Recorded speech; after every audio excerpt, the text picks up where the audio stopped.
네. 우리가요, 지금 계속 예수님의 부활과 뭘 연결시키고 있냐면 재림 연결시켰잖아요, 지금. 네. 그전에는 예수님의 십자가랑 재림 연결시켰던 거 기억나시죠, 우리 다? 네. 네. 그랬을 때 십자가랑 재림 연결시켰을 때는 어떤 개념이 더 강했냐면 심판이라고 하는 개념이 더 강했어요. 네.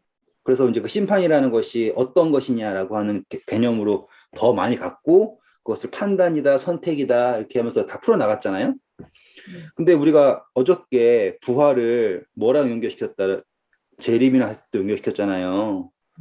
그래서 예수님께서 제자들에게 정말로 부활하시자마자 오시고 싶었지만 그분이 새벽에 부활하셔서 저녁까지 못 나타나셨다고요. 네. 그 이유는 하늘나라 갔다가 오시느라고 못 나타났다는 게 아니라 베드로가 그래서 베드로가 돌이켰다라고 하는 것을 강조하는 게 고린도전서 15장에 누구에게 가장 먼저 보이셨다고 했죠? 베드로. 네, 베드로에게 가장 먼저 보이셨고 베드로가 어떤 용서를 받은 거예요? 자기랑 예수님만 아는, 그렇죠? 그리고 자기는 죽을 때까지 감추고 싶은. 그런데 그 용서의 경험이 베드로가 예수님을 영접할 수 있게 해준 거예요. 다른 제자들에게. 그리고 우리가 그거랑 뭐랑 연결시켰어요? 폭풍우 치는 밤, 물 위를 걸었던 베드로가 제자들이 배에서 폭풍을 치는 밤 예수님을 보고서는 귀신이다 그럴 때 베드로가 물 위를 걷는 경험을 통해서 예수님께서 그 배에 들어오실 수 있었잖아요.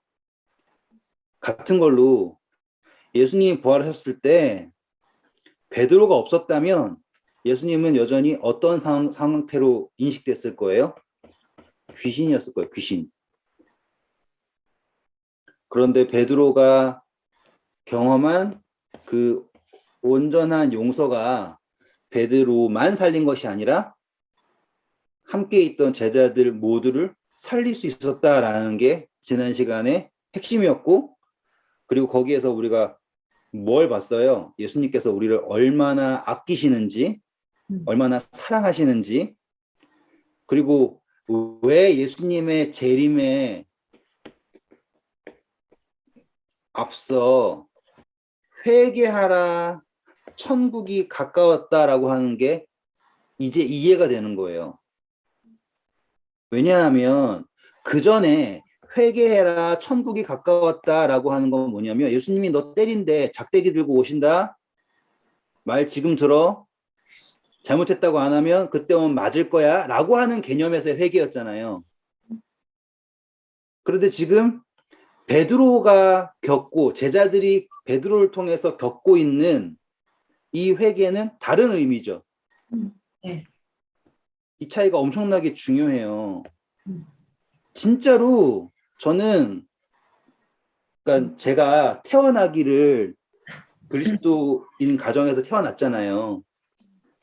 그래서 항상 머릿속에 가득 차 있는 개념이 바로 이 회개해야 된다. 안 그러면은 벌 받는다예요. 근데 예수님께서 우리에게 회개하라고 하시는 것은 회개하지 않으면 벌 주려고 회개하라는 거 하는 것이 아니라 제자들이 회개를 했을 때 비로소 누구를 영접할 수 있었던 거예요. 부활하신 예수님을 영접할 수 있는 거라는 거예요. 그게 중요한 거예요. 회개는 잘못했습니다라고 말했다고 해서 누구는 안 혼내고 잘못했습니다 기억 안 나가지고 못했어요라고 하면은 걔는 혼내고 이런 개념이 아닌 거예요. 그래서 제가 어렸을 때 어른들 기도할 때 이제 멋있는 기도 흉내 낼 때 하는 얘기가 저희가 일일이 기억하지 못하는 죄들도 용서해 주시고 이렇게 한단 말이에요. 거기에서의 문제가 바로 회개를 죄라는 것에만 연결해 놓은 거란 말이에요. 근데 여기에서 분명히 이 회개를 누구를 영접할 수 있는 마음의 준비라고 할 수 있는 거예요, 이제? 예수님을 영접할 수 있는 마음의 준비예요. 그렇게 됐을 때 누가복음 어떻게 했어요? 이 말을 할 때에 누가 나타나신 거예요? 예수님이 나타나셨죠. 자, 읽어볼게요. 누가복음 24장 36절 읽어주세요. 이 말을 할 때 예수께서 친히 그들 가운데 서서 이르시되 너희에게 평강이 있을지어다 하시니. 네, 바로 이 장면이에요. 그랬을 때 이 깨달음, 예수님에 대한 온전한 이해가 있었을 때 베드로가 형제들을 굳게 했을 때 그때 예수님께서 나타나셔서 하신 말씀이 뭐예요? 평강이 너에게 있을 것이다. 그러니까 그제야 제자들이 예수님을 영접할 수 있게 된 거죠. 근데 여전히 사람들이 다 어떻게 합니까? 의심하죠. 읽어볼까요? 37절부터. 그들이 놀라고 무서워하며 그 보는 것을 영으로 생각하는지라. 예수께서 이르시되 어찌하여 두려워하며 어찌하여 마음에 의심이 일어나느냐. 내 손과 발을 보고 나인 줄 알라. 또 나를 만져보라. 영은 살과 뼈가 없으되 너희 보는 바와 같이 나는 있느니라. 이 말씀을 하시고 손과 발을 보이시나 그들이 너무 기쁨으로 아직도 믿지 못하고 놀랍게 여길 때 이르시되 여기 무슨 먹을 것이 있느냐 하시니 이에 구운 생선 한 토막을 드리니 받으사 그 앞에서 잡수시더라. 감사합니다. 지금 보시면 예수님이 뭐라고 해요? 무서워하고 있는 제자들에게 뭘 하십니까? 재밌어요, 이거. 정말 재밌어요. 생선을 드시죠? 네. 야, 이거 정말 재밌어요, 이제. 읽어보면 성경 참 신기해요. 자, 일단은 마태복음 14장 26절, 27절만 한번 읽어볼게요, 일단은 읽어보세요. 제자들이 그가 바다 위로 걸어오심을 보고 놀라 유령이라 하며 무서워하여 소리 지르거늘 예수께서 즉시 이르시되 안심하라. 나니 두려워하지 말라. 똑같죠? 네. 두려워서 소리칠 때 안심하니 두려워하지 말라 하는 거 똑같아요. 근데 이제 재밌는 게 나옵니다. 제자들에게 예수님이 살아계심을 증명하기 위해서 생선을 받으셨어요. 이거 기억하셔야 돼요, 이제. 그리고서는 그분이 하신 게 뭐냐면 44절부터 볼까요?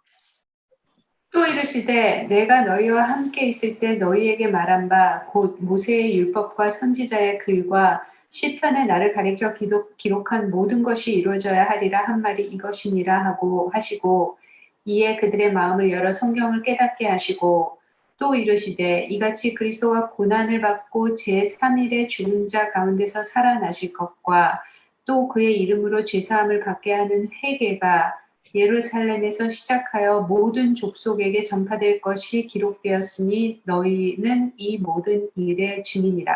감사합니다. 저기다가 증인 적을게요. 지금 이 이야기가 예수님께서 나타나셔서 하신 거예요. 그런데요, 이렇게 나타나신 후에 예수님이 계속 같이 계시면 좋잖아요. 그런데 그렇지 않으셨나 봐요. 네. 왜냐하면 우리 마가복음 먼저 가볼까요? 마가복음 16장 7절 읽어보실까요? 가서 그의 제자들과 베드로에게 이르기를 예수께서 너희보다 먼저 갈릴리로 가시나니 전에 너희에게 말씀하신 대로 너희가 거기서 배우리라 하라 하는지라. 예수님이 부활하시자마자 예수님이 말한 건 아니에요. 천사들이 여자들한테 얘기한 게 예수님께서 어디로 가신다고요? 갈릴리로 먼저 가신다라고 얘기를 해요. 근데 이 사람들이 갈릴리로 안 가고 어디 숨어 있는 거예요? 다락방에 숨어 있잖아요. 근데 이 숨어 있는 제자들을 어디로 가게 하시기 원하냐면 지금 갈릴리로 가게 하시길 원하는 거예요. 여기 예루살렘에서.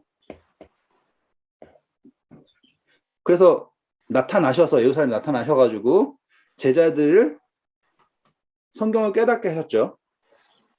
그리고서는 예수님이 어떻게 된지 몰라요. 기록이 안 나와 있어요. 제자들 떠나셨나 봐요. 그래서 요한복음 21장입니다, 이제. 20장. 어떻게 하시냐면 21절부터 보실까요? 19절부터 읽을게요. 요한복음 20장 19절부터. 이날 곧 안식 후 첫날 저녁 때 제자들이 유대인들을 두려워함으로 모인 곳의 문을 닫았더니 예수께서 오사 가운데 서서 이르시되 너희에게 평강이 있을지어다. 이 말씀을 하시고 손과 옆구리를 보이시니 제자들이 주를 보고 기뻐하더라. 예수께서 또 이르시되 너희에게 평강이 있을지어다. 아버지께서 나를 보내신 것 같이 나도 너희를 보내노라. 이 말씀을 하시고 그들을 향하사 숨을 내쉬며 이르시되 성령을 받으라. 너희가 누구의 죄든지 사하면 사하여질 것이요 누구의 죄든지 그대로 두면 그대로 있으리라 하시니라. 네, 그리고 예수님께서 뭐까지 받으라고 하셨어요? 우리 공부했죠. 숨 내쉬신다 해서 성령까지 했어요. 네. 그럼 이렇게 되면 제자들이 뭔가 달라져야 될 것 같잖아요. 네. 그런데 24절 보시면 12 제자 중에 하나로서 디두모라 불리는 도마는 예수께서 오셨을 때 함께 있지 아니한지라. 다른 제자들이 그에게 이르되 우리가 주를 보았노라 하니 도마가 이르되 내가 그의 손에 못자국을 보며 내 손가락을 그 못자국에 넣으며 내 손을 그 옆구리에 넣어보지 않고는 믿지 아니하겠노라 하니라. 여드레를 지나 제자들이 다시 집안에 있을 때 도마도 함께 있고 문들이 닫혔는데 예수께서 오사 가운데 서서 이르시되 너희에게 평강이 있을지어다 하시고. 감사합니다. 지금 보시면 일단은 예수님께서 십자가 달리신 날 그 3일 후 일요일 그리고 나서 다시 일주일이죠. 네. 그렇죠? 네. 그러니까는 일주일. 그러니까는 지금 예수님께서 죽으신 이후에 약 10일 정도 지난 거잖아요. 네. 그때 다시 누가 나타나는 거예요? 도마가 모른다 그러니까 예수님이 나타나셨죠. 네.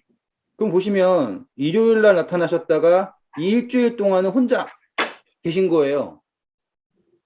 왜 그러셨을까요? 이게 두 번 7일 후인지 어떻게 알아요? 어디 나왔지? 여드레 후로 나오잖아요. 여드레가 지나서 어디 있지 그게? 26절. 있구나. 네. 그래서 26절 보면 예수님이 계속 제자들을 혼자 두시는 게 나와요, 지금. 계속 안 믿었나 보지. 그러니까 예수님이 지금 제가 말씀드리고 싶은 건 그거예요. 예수님은 제자들이랑 매일 계시고 싶어요. 그런데 이 예수님이 이제 며칠 같이 계시냐면요. 사도행전 가보실까요? 1장 3절 봐보세요. 1장 3절. 그가 고난받으신 후에 또한 그들에게 확실한 많은 증거로 친히 살아계심을 나타내사 40일 동안 그들에게 보이시며 하나님 나라의 일을 말씀하시니라. 네, 지금 40일밖에 없으세요. 그런데 보시면 자, 이 부활하시고 보이시고는 40일 동안 계속 계시지 않고 어떻게 하냐면 일주일을 함께 안 계셨어요. 의도가 있으신 거죠. 네. 그리고 나서는 다시 또 뭐까지 주셨는데 성령 받으라고 말씀을 하셨잖아요. 네. 그럼에도 불구하고 떠나신 거예요. 왜 그러셨을까? 그리고 일주일이 지났어요. 도마가 왔죠? 네. 그런데 다시 또 호련히 나타나셔서 음. 도마에게 뭐라고 말씀하셨냐면 27절부터 볼까요, 이제? 갈릴리에서 혼자 기다리고 계셨나? 보시면은 알 거예요. 그게 아니라 그때 성령을 받아라 할 때는 도마도 같이 있었어요? 없었어요. 그래서 24절에 12제자 중에 디두모라고 하는 도마는 함께 있지 않았다라고 나와요. 아무튼 27절부터 보세요. 이제 도마에게 이르시되 내 손가락을 이리 내밀어 내 손을 보고 내 손을 내밀어 내 옆구리를 넣어보라. 그리하여 믿음이 없는 자가 되지 말고 믿는 자가 되라. 목적이 나오죠. 믿음. 네, 난 이 말씀 되게 좋아. 예수님은 지금 함께 있고 싶은 것보다 무엇이 더 중요한 거예요? 믿는 자가 되라. 네, 28절, 29절 읽어주세요. 도마가 대답하여 이르되 나의 주님이시오 나의 하나님이시니이다. 예수께서 이르시되 너는 나를 본고로 믿느냐 보지 못하고 믿는 자들은 복되도다 하시니라. 네, 아주 멋있는 말이 나왔죠. 자, 그러면 이제 알았어요. 뭘 알았냐면 예수님께서 40일밖에 없는데도 불구하고 이 기간 동안 일주일이라는 공백을 두시고 제자들을 기다리셨던 것은 제자들로 하여금 뭘 갖게 하시기 위해서요? 믿는 자가 되게 하기 위해서 기다리고 계시는 거였어요. 그랬는데도 제자들이 뭘 몰라요. 왜, 뭘 모르냐면 예수님께서 미리 말씀하셨잖아요. 어디서 만나자고. 갈릴리. 예수님께서 하신 말씀들을 기억을 못하고 있는 거예요, 애들이. 그래서 21장이에요. 이제 1절부터 읽어주세요. 그 후에 예수께서 디베랴 호수에서 또 제자들에게 자기를 나타내셨으니 나타내신 일은 이러하니라. 근데 이게 세 번째 나타나신 거예요, 이게. 시몬 베드로와 디두모라 하는 도마와 갈릴리 가나 사람 나다나엘과 세베대의 아들들과 또 다른 제자 둘이 함께 있더니 네, 몇 명 있습니까? 베드로, 도마, 나다나엘, 야고보 세베대의 아들들, 또 다른 제자? 둘, 둘. 일곱 그럼 몇 명이에요? 일곱 명. 7명. 나머지 애들 어디 있어요? 그러니까. 지금 제자들이 어떻다는 상태가 보이시나요? 원래 12명에서 1명 죽었으니까 11명이죠. 근데 보면은 아까 그 엠마오의 두 제자들도 있고 다른 제자들도 있을 거 아니에요. 근데 그렇다라는 거는 수많은 제자들이 있었는데 그 중에 몇 명만 갈릴리에서 만나자고 하신 그 말씀에 반응한 거예요. 이 7명만 반응한 거예요. 다시 말씀드리지만 예수님은 뭘 하시기 위해 기다리시냐면 믿음 있는 자가 되게 하시는 게 그분의 목적이에요. 그래서 이 40일 중에 며칠 동안 그분이 안 보이셨는지 몰라요. 그런데 확실한 거는 제자들이 예수님을 찾았다예요. 여기까지 이해하실 수 있겠죠? 예수님을 찾아야 했어요. 한 번 더 강조할게요. 예수님 뭐 해야 된다고요? 찾아야 한다. 찾아야 한다고요. 이거는 별표 100개 쳐도 중요해요. 그러면 7사람이 이미 갈릴리에 그러니까 베드로가 난 고기나 잡으러 갈 거야 그러고 갈릴리로 간 게 아니네요. 갈릴리로 네. 가서 기다리면서 고기나 잡자 이거네요. 자, 한 번만 더 얘기해 드릴게요. 제자들이요. 예수님이 돌아가시고 나서 원래 다 흩어지려고 했어요. 근데 유대인이 무서워가지고 그나마 괜찮다 생각하는데 숨어 있었어요. 문 다시 걸어 잠그고. 그리고 이제 안식일이 지나고 이제 누군가는 뭐 엠마오로 도망치고 뭐 칼라 그랬거든요. 근데 제자들이 다 흩어져 버리면 뭐가 문제냐면 예수님이 제자들에게 자신이 부활하셨다는 사실을 나타낼 수가 없죠. 네.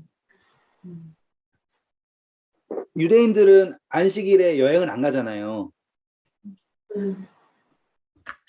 자, 천천히 적으면서 할게요. 예수님이 금요일에 돌아가셨고 안식일이 있었고 그 다음에 일요일이에요. 금요일에 돌아가셨으니까 사람들은 금요일부터 누구를 잡으려고 할 수 있겠어요? 제자들 잡으려고 할 수 있겠죠? 근데 왜 못 잡아요? 안식일이죠. 네. 얘네들 안식일에 도망치고 싶지만 유대인들이 안식일에 여행하면은 그거는 또 다른 죄죠. 네. 그래서 그 사람들은 언제까지 기다려야 돼요? 일요일까지 기다려야 돼요. 근데 일요일 안식일 저녁은 밤이니까 이동이 할 수 없죠. 네. 그러니까 일요일 날 새벽에 갈 수 있는데 그 이른 새벽에 예수님이 누구를 만나신 거예요? 마리아를 만나시고 제일 처음에 아니 마리아 만난 게 아니라 마리아 여자들한테 예수님이 부활하셨다는 사실을 제자들에게 전하라고 했고 그 다음에 베드로를 만나시고 가가지고는 형제들이 뭐 하지 않게 하기 위해서 흩어지지. 흩어지지 않게 하시고 싶은 거예요. 그분은. 음. 이해되셨죠? 네. 정말 흩어지면 그 다음부터는 천사들이 일일이 나타나서 얘기해 줄 수밖에 없어요. 그러니까 제자들이 흩어지지 않게, 그래가지고 흩어졌던 제자, 엠마오에 갔던 두 제자도조차도 예수님이 직접 가서 데리고 오시는 상황이었단 말이에요.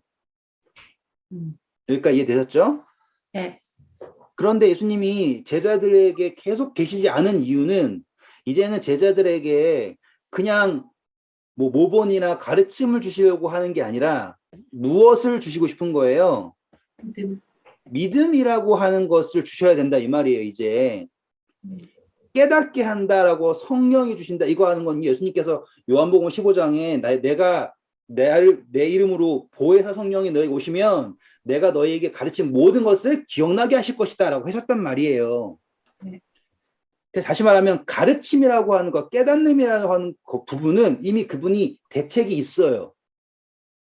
하지만 아까 공부했던 것처럼 예수님 오신다고 할 때 뭐가 선행이 안 되면, 회개라는 게 선행이 안 되면 모든 게 안 되죠. 똑같이 제자들이 이제 세우실 때 뭐가 세워지지 않으면, 이 믿음이라고 하는 것이 세워지지 않으면 아무것도 의미가 없는 거예요. 그래서 예수님은 40일이라고 하는 짧은 시간 동안밖에 계시지 않았지만 그 시간에서 일주일을 그냥 제자들을 두셨고, 그리고 나타나신 다음에 또다시 제자들을 그냥 두셨어요. 그 제자들은 어디에서 우왕좌왕하고 있냐면 예루살렘에서 우왕좌왕하고 있는 거예요. 그런데 그 중에 예수님의 말씀을 기억한 제자들이 있겠죠. 갈릴리에서 만나자라고 먼저 말씀하셨다라는 걸. 네. 그래서 그 제자들 중에 7명이 어디로 간 거예요? 갈릴리로 간 거예요. 올라간 거예요. 누구를 찾으러? 예수님을 찾으러. 그래서 제가 지금 계속 별표를 치는 거예요. 예수님을 찾으러. 이해되셨죠? 자, 그런데 보면 일단 확실한 거는 시몬 베드로, 도마, 그리고 나다니엘, 그리고 세베대의 아들들 요한, 야고보 이외에는 12제자들이 아닌 거죠. 네. 이름이 안 나왔으니까. 그런데 여기에 있는 사람들이 예수님을 찾아가지고 갈릴리 왔는데 갈릴리에서 예수님 어떻게 찾아요? 이거는 한양에서 김서방 착지라고 그러나요? 누가 옛날에 무슨 얘기하죠? 뭐도 없어요. 약속 장소도 없죠. 네. 진짜. 시간도 장소도 아무것도 없어요. 그냥 갈릴리래요. 저는 이 제자들이 여기에서 얼마나 헤맸을지 저는 몰라요. 그런데 거기에 한 아이디어가 있던 제자가 있네요. 누굴까요? 베드로? 그거 뭐고? 네, 베드로예요. 배를 타면 잘 보이니까 그랬나? 아, 이거 너무너무 좋은 거예요, 진짜.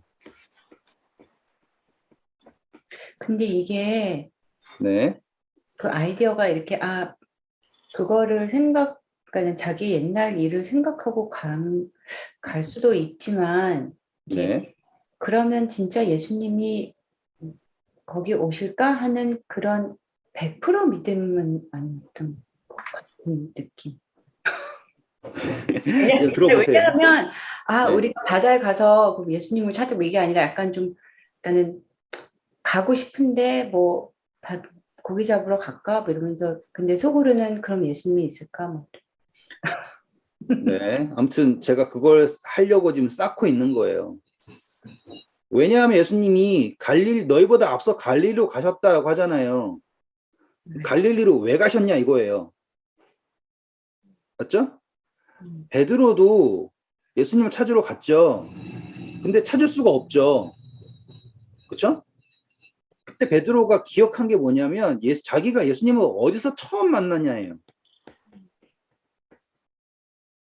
우리 제일 처음 만난 거는 예루살렘 옆에 있는 요단 강가였죠. 거기는 아니에요.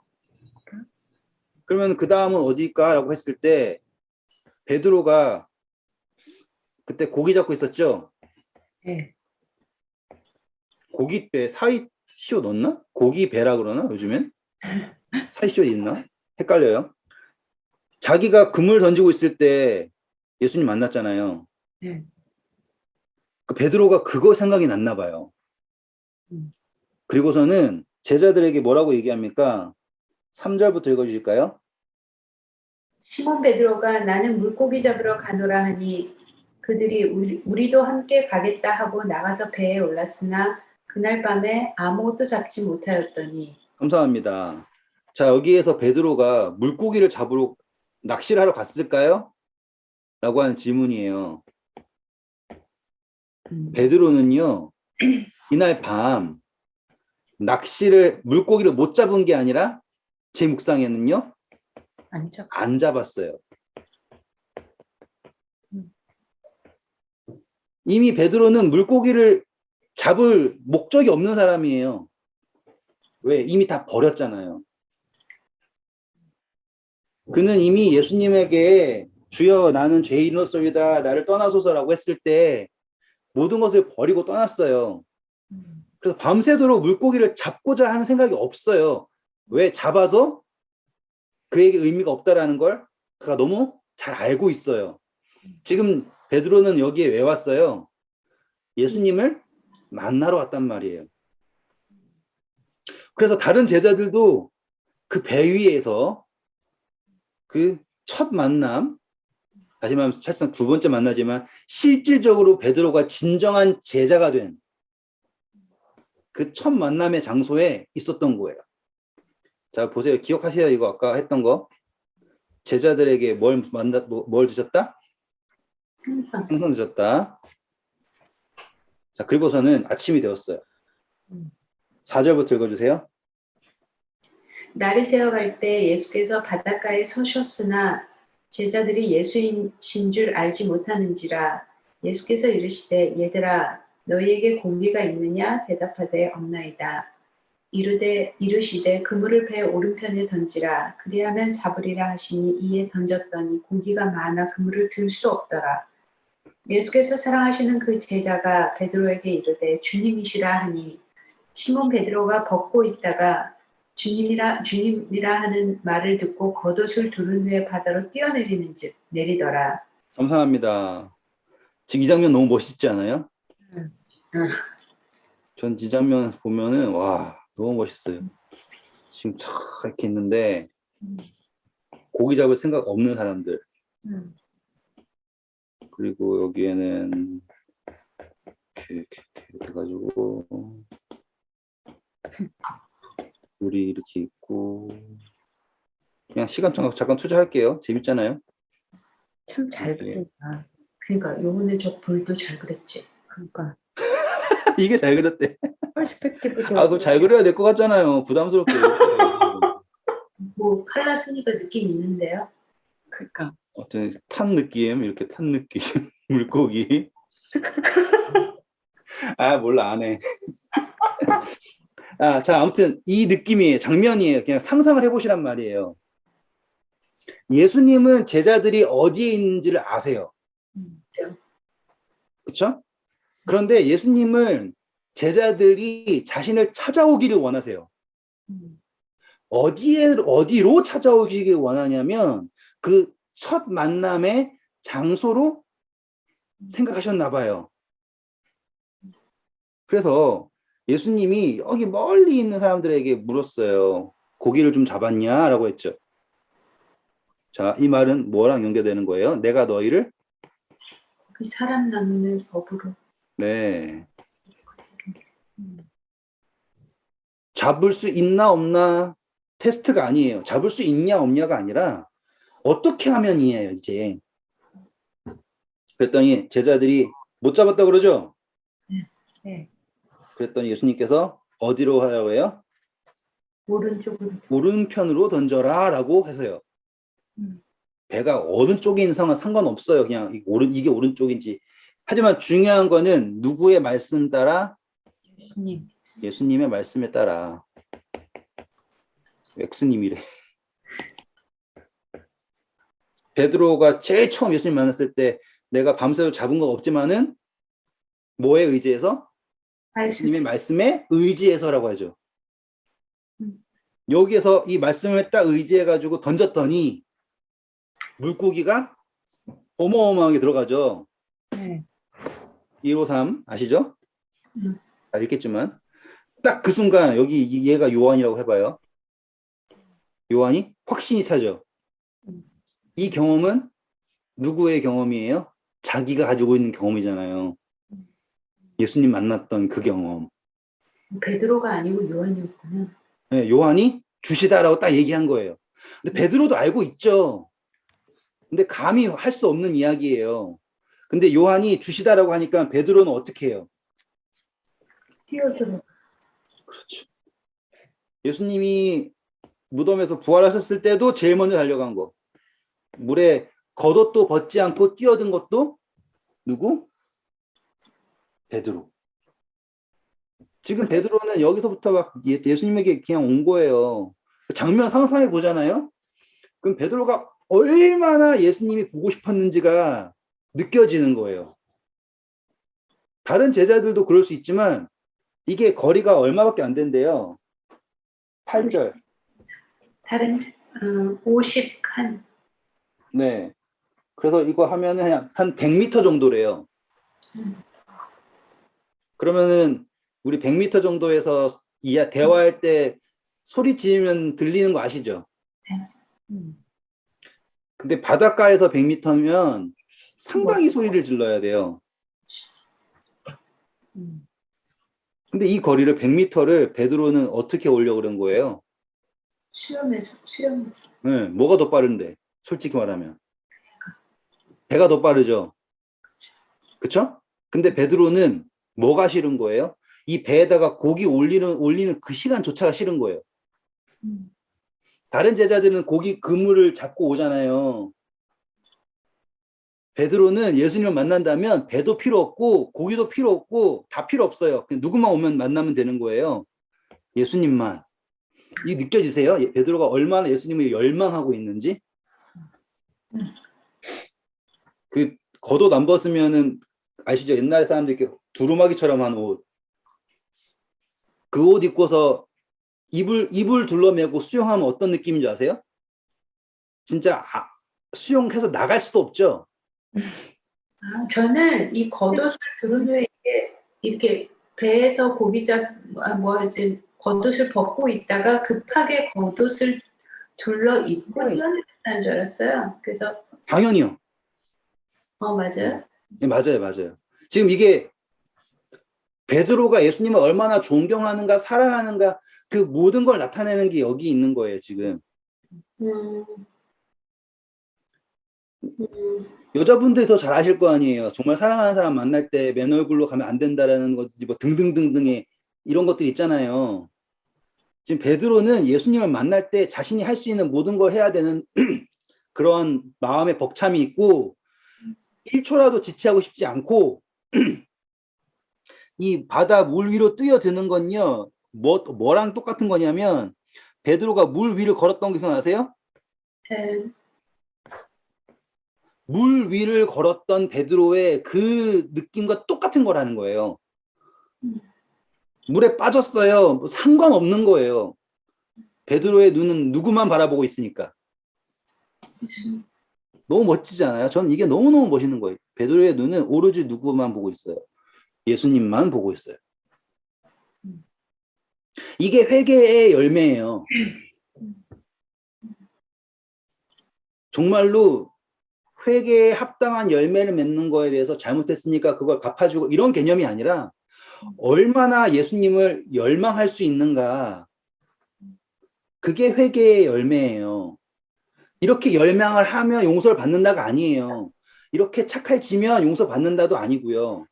그분의 용서에 너무너무너무나 아시겠죠? 그분의 용서에 너무너무 사로잡혀서 그분의 사랑에 정말로 어떻게 설명할지 모르겠어요. 그냥 담겨져서 예수님만 보이는 그 베드로를 함께 보고 싶은 거예요, 저는.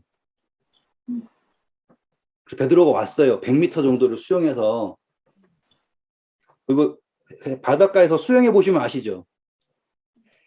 깊은 데는 수영을 할 수는 있지만 이제 얕아질 쯤에 질척질척하고 걷기도 힘들고 수영하기도 애매한 그 상황.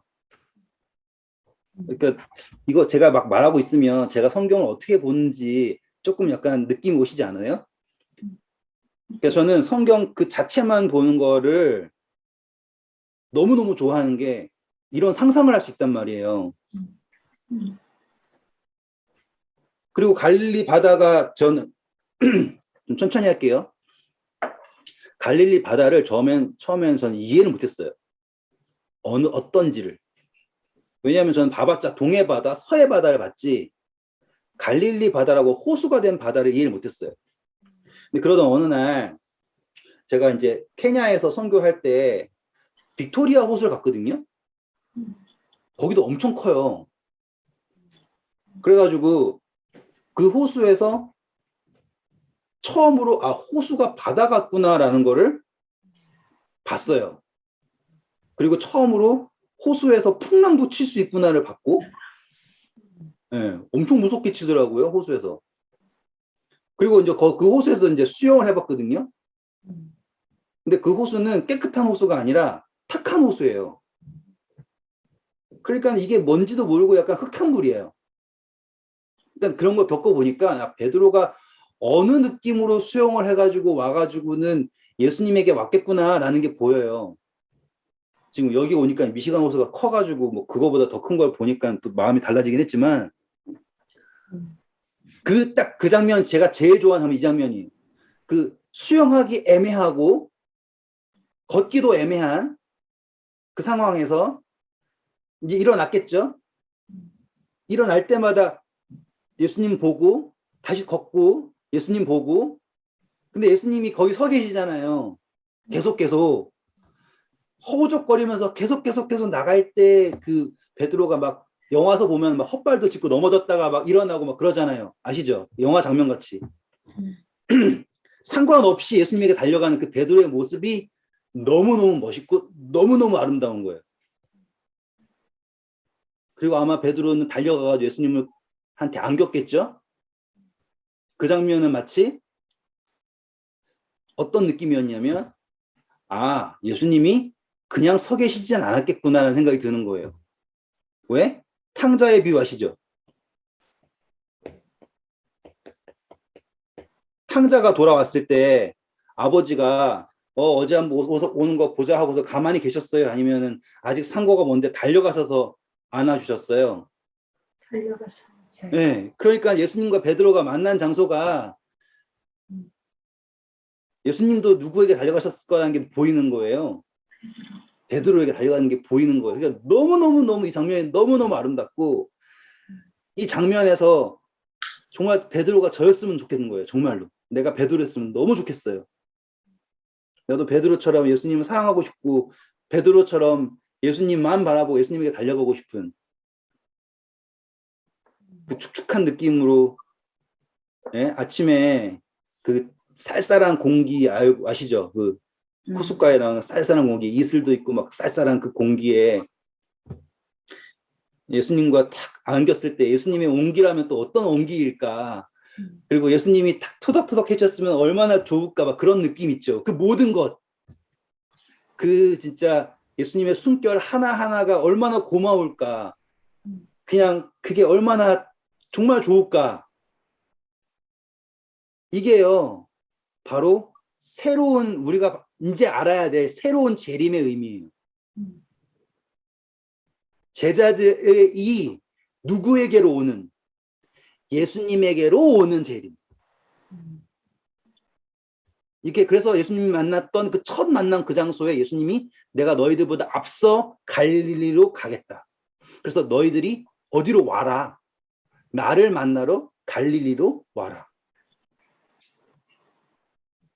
이제 그 느낌을 함께 느끼신다면 예수님의 재림이라는 게 일방적으로 말 안 듣는 애는 때려버리고 말 듣는 애들만 골라가지고 하늘나라 데리고 가러 온다라는 게 아니라는 게 보이셔야 돼요.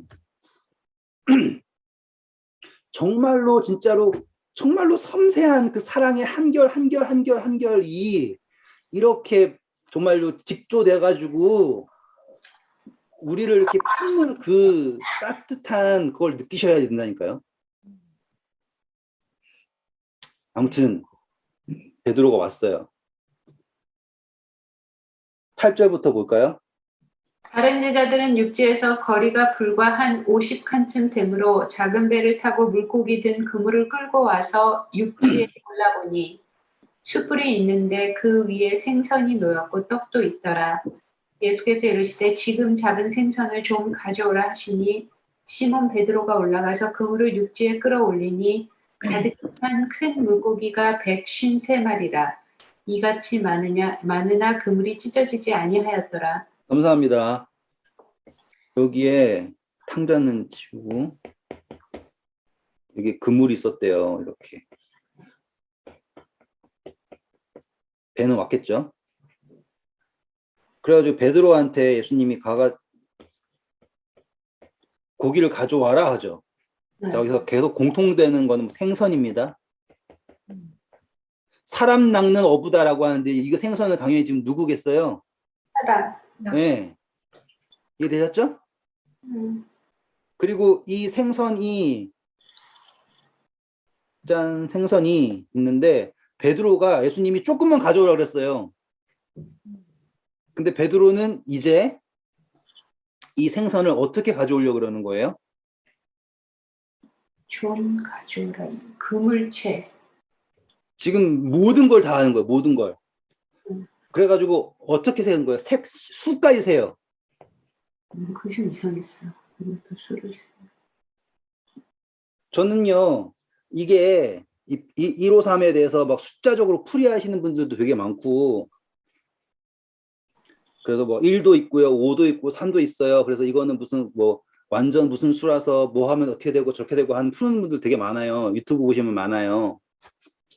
근데 저는 이거를 그냥 오히려 베드로가 절대로 잊지 않고 싶은 숫자는 무엇이었을까라고 한다면 이거일 것 같다라는 생각이 들어요. 예수님의 말씀에 의지해서 내가 예수님을 만나게 되었던 그때 잡힌 물고기들은 정말로 베드로가 평생 잊고 싶지 않은 숫자일 거예요 라고 하는 묵상으로 저는 오히려 이걸 해석하고 싶어요. 베드로가 잊을 수 없는 숫자. 그리고 이 생선을 가져와서 예수님이 아까 위에서는 예수님이 제자들에게 받아서 드셨죠. 이것은 무엇을 증명하기 위해서예요? 예수님이 살아계셨음을 부활을 증명하기 위함이었죠. 여기서 예수님께서 제자들에게 생선을 주신다라는 것은 뭘 증명하기 위한 거예요? 제자들이 이제 뭘 할 수 있게 되었다? 영광을 돌리는 거? 예수님의 말씀을 믿고 의지해서 그들이 또 다른 의미에서의 살아 있음을 간증하시는 거예요. 이해되셨죠?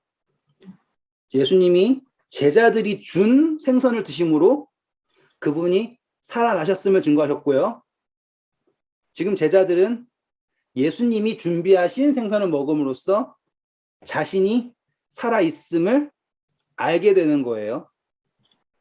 영적으로. 그래서 이제 자신들이 무엇이 되었다라는 것 증명하는 거예요. 사람을 낚는 어부로서 그분의 사역을 동참할 수 있는 자가 되었다라는 걸 나타내는 거예요. 여기까지 이해되셨죠? 그래서 예수님이 생선을 주셨습니다. 근데 재밌는 거예요. 이제부터 정말 하이라이트예요. 앞에 거는 정말 다 잃어버릴 상관없어요. 지금부터는 정말로 기억하셔야 돼요. 재밌는 건요. 예수님이 숯불을 피시고 준비하셨대요. 이 이야기랑 똑같은 이야기가 성경에 하나 나와요. 혹시 아세요?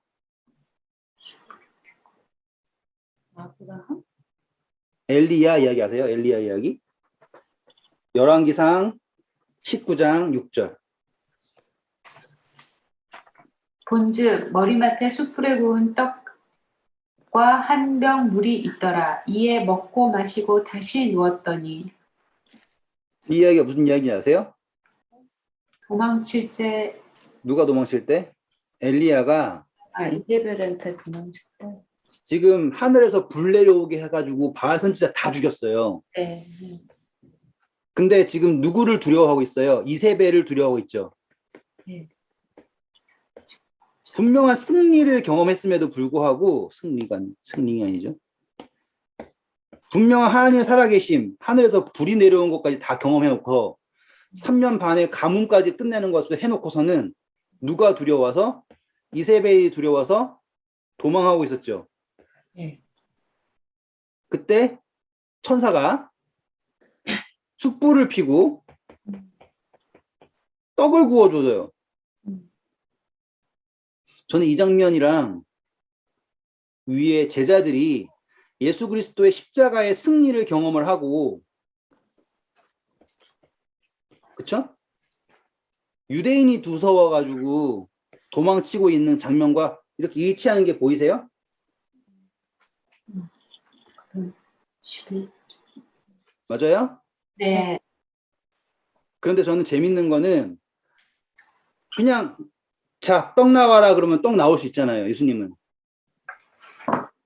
네. 그렇게 하지 않으시고 어떻게 하고 계시는 게 정말 재밌는 거예요.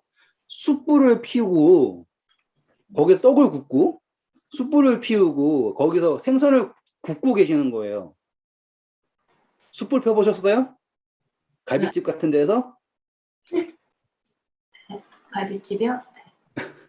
저는 이 장면이 너무너무 재밌어요. 왜 재밌냐면 누군가에게는 지금 사활이 걸린 문제잖아요. 막 도망쳐야 되는데 막 가다가 기진해서 죽고. 근데 예수님께서는 어쩔 때 보면요, 이거는 그냥 넘어간 이야기지만 저도 선교할 때 막 지금 당장 뭐 해야 돼요. 정말 이거 안 하면 정말 끝나요. 저는 여기서 죽을지도 몰라. 이런 상황이 되게 많았거든요. 근데 결국엔 어떻게 다 해결해 주셨어요. 정말 신기하게.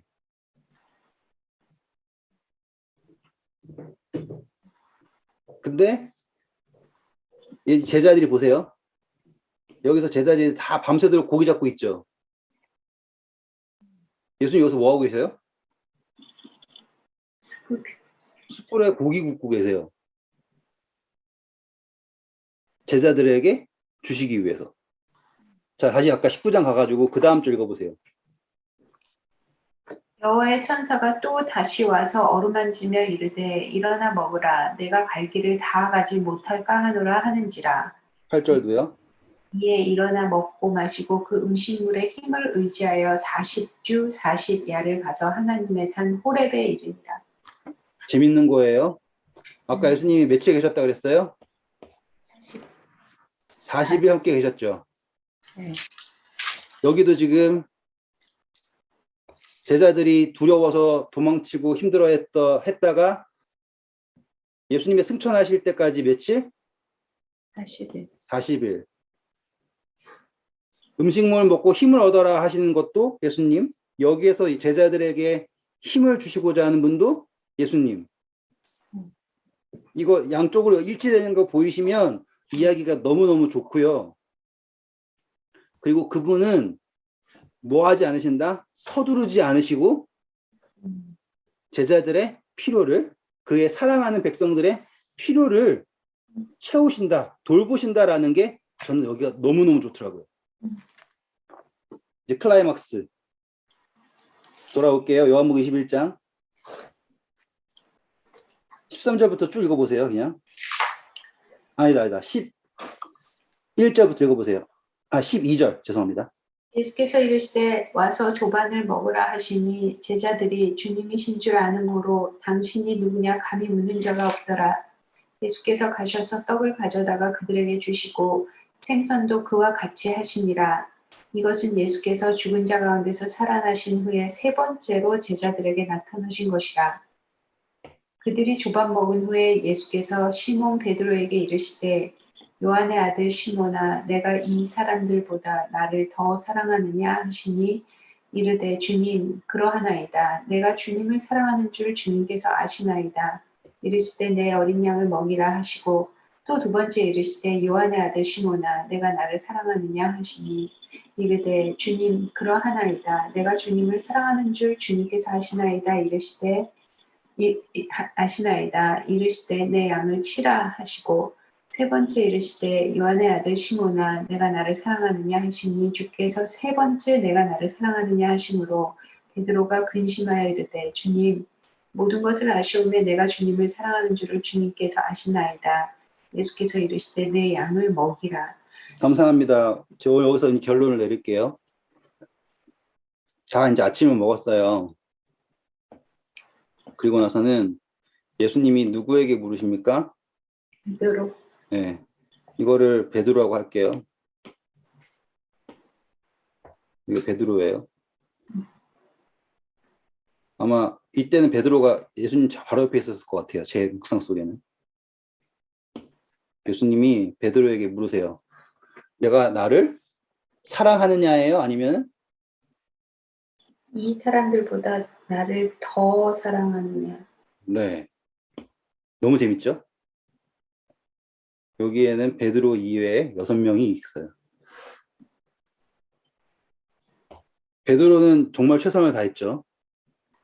근데 베드로는 여전히 그의 마음속에 뭐가 있어요? 자신이 배신자라는 게 있어요. 예수님은 베드로에게 내가 날 사랑하느냐라고 안 물으세요. 이 마지막 질문에. 뭐라고 물으셨어요? 이 사람들보다 나를 더 사랑하느냐라고 물으셨어요. 이 말이 이 사람들이 나를 사랑하는 것보다 네가 나를 더 사랑하느냐 이 말이 있죠? 그렇죠. 왜 그러냐면 베드로가 항상 뭐라고 얘기했어요? 내가 제일 사랑한다고 했잖아요. 모두 주를 버릴지라도 난 당신을 버리지 않습니다. 라고 했다고요. 왜 내가 제일 사랑하냐면 내가 정말 다른 사람들보다 더 사랑하니까 라고 생각했다고요. 근데 이제 베드로가 뭐 한 걸 다 알아요? 이건 따로 물어보는 게 아니에요, 지금. 제자들과 함께 앉아 식사하시고 있는데 도중 물어보셨단 말이에요. 예수님은 이제 베드로를 치부를 드러내가지고 혼내려고 물어보는 게 아니에요, 이제. 이것을 통해서 베드로가 형제를 더 어떻게 굳게 하는가를 보이시길 원하는 거예요. 그래서 내가 이 사람들보다 날 더 사랑하느냐? 그랬더니 베드로가 그렇습니다라고 얘기하죠. 근데 예수님께 하신 말씀은 뭐예요? 내 어린 양을 먹여라 이렇게 하셨어요. 베드로는 이 이야기 듣고서 의아했을 거예요. 왜 갑자기 나보고 사랑하냐, 이 사람들보다 더 사랑하느냐고 물으시지? 왜냐하면 지금까지 예수님이 베드로한테 너가 날 사랑하냐고 물어본 적이 성경에 없죠. 믿느냐라는 거 물어봤는데 너무 좋다. 말하면서 너무 좋아요. 그전에는 뭐는 거예요? 뭐가 문제였어요? 믿느냐죠. 근데 이제 뭐예요? 사랑하는가라는 질문으로 바뀐 거예요. 이제 최종 단계로 가는 거예요. 그리고 예수님께서 하신 말씀이 내가 주님을 사랑하는 줄을 누가 알아야 된다 그래요? 주님께서. 예, 이 정도 했으면 아셔야 되는 거야. 예수님 아셔야죠. 내가 이 정도 사랑한다는데 아셔야죠. 이렇게 됐어요. 그 다음 절 보면 또 어떻게 돼요? 예수님께서 똑같이 물어보시죠. 내가 나를 사랑하느냐? 주님, 그러하나이다. 내가 주님 사랑하는 줄을 주께서 아시나이다. 예수님께서 내 양을 치라. 세 번째, 이르시되 요한의 아들 시몬아, 내가 나를 사랑하느냐 하시니 주께서 세 번째 내가 나를 사랑하느냐 하심으로 베드로가 어떻게 했다 그럽니까? 근심하여. 베드로가 근심합니다. 왜 근심할까요? 못 믿나? 뭐 이래서 근심했다고 생각했었는데 그런 유치한 거는 아니겠죠? 자, 못 믿는 게 아니라 지금 자신이 뭘 받았어요, 원래는. 용서를 받았다는 확신이 용서를 받았죠? 네, 그 전에 그랬다. 그래서 이거를 왜 용서까지 받았는데 3번이나 네, 맞아요. 그러니까 지금 이거를 3번 해가지고, 아, 내가 그러니까 용서를 받았다라는 걸 모르는 상태에서 이야기를 꾸미면 어떤 이야기가 되냐면 예수님이 집요하게 베드로 너가 나를 3번 부인했지? 그러니까 나한테 이제 사랑한다라고 3번 말해. 이런 식으로 해석한다고요. 지금 그게 아니에요. 그거는 예수님이 너무 속 좁아 보이잖아요. 그게 아니라 지금 이 베드로가 너가 나를 사랑하느냐라는 것을 물으시는 이유는 이 베드로의 고백이 누구를 굳게 할 수 있는 거예요. 베드로 제자들을 네, 요게 목적이에요. 그래서 그러니까 제자들 앞에 두고 물으시는 거예요, 지금. 그렇죠. 그러니까 보는 시야가 달라야 해요. 너 3번 부인했으니까 3번 사랑한다 말해. 이런 식이 아니라 지금 베드로가 고백함으로써 형제들이 굳게 돼야 되거든요. 베드로에게 다시 물으세요. 너가 나를 사랑하느냐? 라고 하니까 베드로가 근심해서 한 단어를 더 붙여 넣었죠. 이르되 모든 주님 것을 모든 것을 아시오메라고 하죠. 하게 맞는데 달라지는 게 어떻게 달라지는지 설명해 드릴게요. 이제 베드로가 사랑한다라고 하는 건요. 그 전에 사랑하는 건요. 내가 한 거예요. 이게 베드로가 생각했던 내가 사랑하는 거예요. 근데 베드로가 자기의 삶으로 증명한 게 뭐예요? 베드로가 자신이 사랑하는 사랑이 한계가 있다는 거 아시죠? 어떻게 한계가 됐어요? 배신자로 끝났잖아요.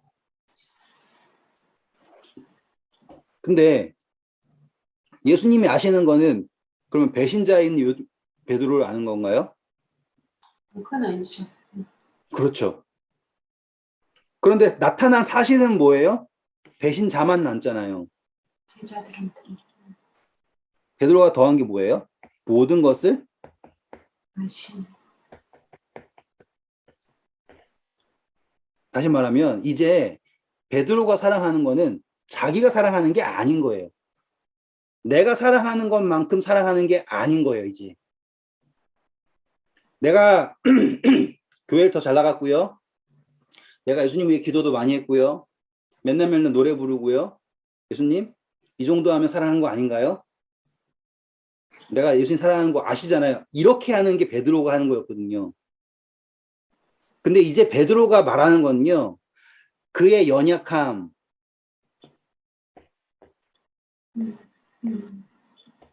그의 죄, 등등등등 모든 것 그것을 다 아시면서 베드로가 누구를? 예수님을 사랑한다라는 것을 베드로가 말하고 있는 거라고요. 차이점이 아시겠어요? 이게 단순히 뭐 필레오 사랑, 어떤 사랑 이런 그런 사랑의 종류에 따라서 달라지는 게 아니라 제가 예수님을 정말로 아가페적으로 아무런 조건이 없이 예수님을 사랑합니다. 그런 개념을 넘어서서 이제 어떻게 되는 거냐면 우리가 예수님을 사랑한다고 자부하는 베드로 같은 사람이었어요. 그런데 인생의 말로에 만약에 예수님을 베드로처럼 배신해가지고 배신자로 끝나면 나는 예수님을 사랑할 수 없는 사람인가요? 예수님은 나를 그 마지막에 한 3번 부인하는 그것으로 예수님을 사랑하지 못하는 사람이다. 근데 예수님은 그렇지 않다라고 말하고 계시는 거예요. 그래서 모든 것을 아시오매 내가 주님을 사랑하는 줄을 누가 아신다? 주께서 아신다예요.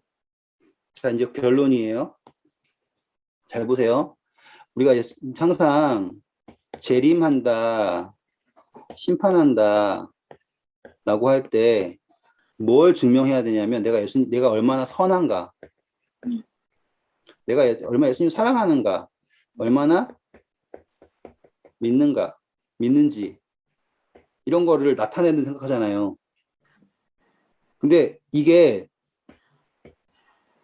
자, 이 사람들 보다라고 나왔죠. 네?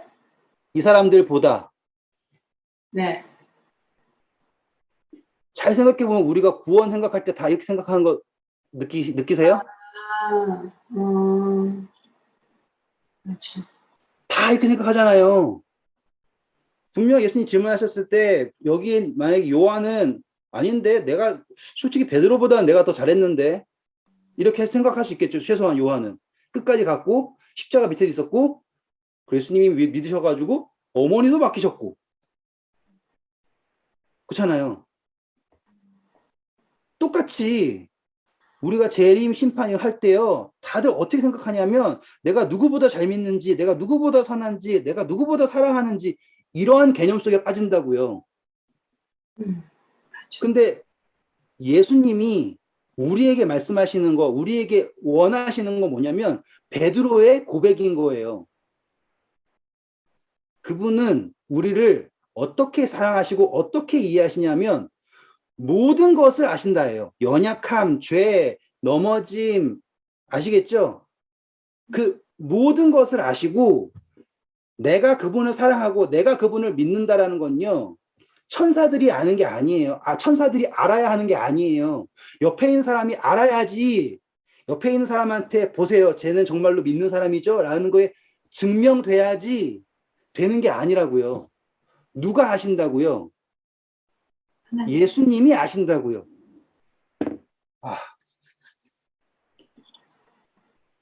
그래서 여기서 베드로가 예수님을 뭐라고 불러요? 주여라고 부르죠.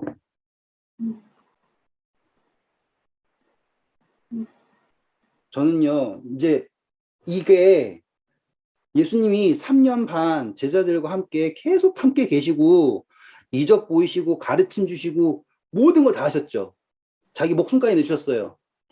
근데 결국에 그분이 묻고 싶으신 거는 딱 한 문장인 거예요. 내가 나를 사랑하느냐.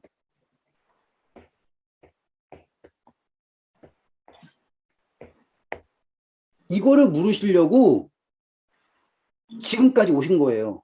똑같이 지금 저와 집사님에게 묻고자 하시는 건요. 내가 나를 사랑하느냐 이거라니까요. 남한테 증명하는 사랑 말고요. 이 정도 했으면 알아야 되는 그런 사랑 말고요. 다르다라는 거 아시겠죠? 완전히 달라요. 자, 그리고 누구보다 더 사랑한다 그랬죠. 이제 집사님은 둘밖에 없으니까 퀴즈. 더 사랑한다는 이야기 누구한테 하셨게요? 그 탕감 많이 받은 사람. 맞았어요. 찐 사람. 이해되셨어요, 이제? 누가 더 사랑할 거냐? 그 창기가 와가지고 향유 깨고 예수님 할 때 1만 달란트 빚진 사람하고 100데나리온 빚진 사람 중에 둘 다 탕감 받으면 누가 더 사랑할 것이냐라고 했잖아요. 네. 이제 죄라는 개념이 뭘로 바뀌었어요, 이제? 사랑으로 바뀌어버렸죠. 그러니까 베드로가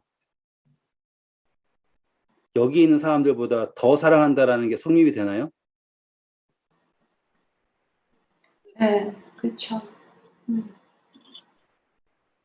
그래서 예수님이 베드로야, 내가 이 사람들보다 나를 더 사랑하느냐?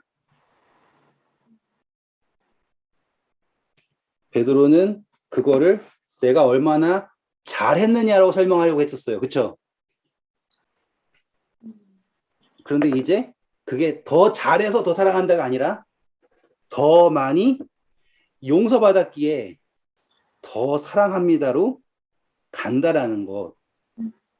그래서 구원은 누구에게? 더 사랑하는 사람에게 주어지는 것. 사단은 우리의 죄를 뭘로 공격하는데? 칩으로. 너는 죄 때문에 구원 못 받아. 죄 때문에 사랑 못 받아로 했는데 예수님은 그 죄가 용서받음으로 더 사랑한다라고 이야기하신 거예요. 아멘. 너무 멋지죠? 그리고 그 사랑으로 내 양을 먹이라 하셨습니다. 네, 이 이야기를 하고 싶어서 지금까지 왔어요. 남자 대표 베드로고 여자 대표 마리아네요. 네, 맞아요. 진짜. 베드로는 조금 좀 정이 가긴 갔었어요. 그러니까 사실 이렇게 막 이렇게 성질도 좀 급하고 되게 열정적이고 막 이런 게 있잖아요. 네. 근데 왜 3번이나 이렇게 물어보셨을까 그렇게 생각은 했었죠. 느껴지지 않으세요? 예수님이 정말 베드로야, 넌 나를 저 사람들보다 더 사랑한다니까? 이거를 베드로가 깨닫게 하기 원하는 거예요. 그 둘 사이는 완전히 알고 있는 그 사랑. 네. 베드로와 예수님 사이의 그 사랑. 사람들이 왜 죄 좀 안 짓게 내가 죄를 좀 덜 지어서 하나님께 영광을 돌린다. 이거는 성경에서 예수님이 원하는 것과는 전혀 거리가 먼 거예요. 그죠. 그러니까 정말로 예수님은 정말로 너가 날 더 사랑하면 돼. 그걸로 돼. 근데 예수님이 너무 막 이러니까 꼭 예수님이 신 같지가 않고 사람같이 느껴져요.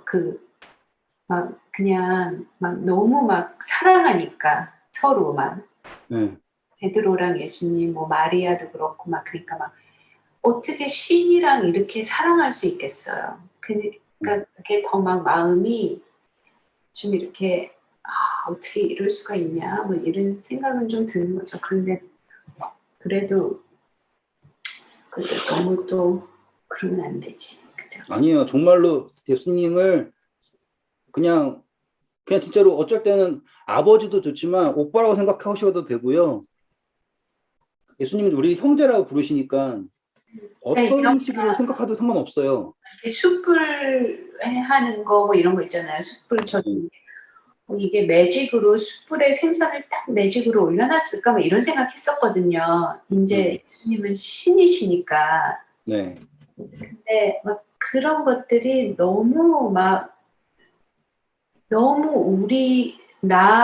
나한테 다가오기까지 예수님이 낮춰주셔가지고 네. 그 느낌이 이래도 되나 싶을 정도로 맞아요. 약간 그런 게 있더라고요. 맞다. 약간 말하다가 까먹은 게 뭐냐면 제가 선교지에서 힘든 일이 있을 때 어떠한 막 이적이 생겨가지고 다시 말하면 신기한 일이 생겨가지고 제가 그게 해결된 거라고 생각할 때가 되게 많았어요. 근데 그게 아니라 빼먹은 거예요. 숯불 필 때 하나씩 주워 와가지고는 불 지피고 그래가지고 불 붙을 때까지 기다리고 불 잦아질 때까지 기다리고 이런 거 있잖아요. 숯불이라는 게 그런 거잖아요. 천천히 하는 거. 지나고 나서 보니까 제가 그 문제에서 해결되고 나아가는 거가요. 그냥 갑자기 딱 하게 생긴 게 아니라요. 정말로 그냥 어떤 지나가던 할머니가 어떻게 해가지고 이렇게 돼가지고는 그게 잘못돼가지고 딱 이렇게 바뀌고 이런 식으로 정말 제가 다 이해할 수 있고요. 야, 이렇게까지 준비하셨구나. 제가 알고 있는 과정, 생선을 마법으로 번갯불로 굽는 게 아닌 제가 이해하고 늘 해왔고 이러한 것들을 그대로 하셔가지고 날 위해 준비하셨다라는 게 더 감동이란 말이에요. 집사님 말한 정말 사람처럼 하셨구나. 네, 제가 그 말을 빼먹었어요. 감사합니다. 오늘은 네, 또 오늘 한번 베드로랑 좀 한번 응, 네, 그 축축한 옷으로 예수님을 끌어안는 그 장면이 전 너무너무 좋아요. 응, 그리고 집사님은 누구보다 더 예수님을 사랑하는 사람입니다. 그러면 되는 거예요. 더 이상 죄를 고민할 이유가 없어요. 요즘엔 좋아요. 네, 네, 갈게요. 좋은 밤 되세요. 감사합니다.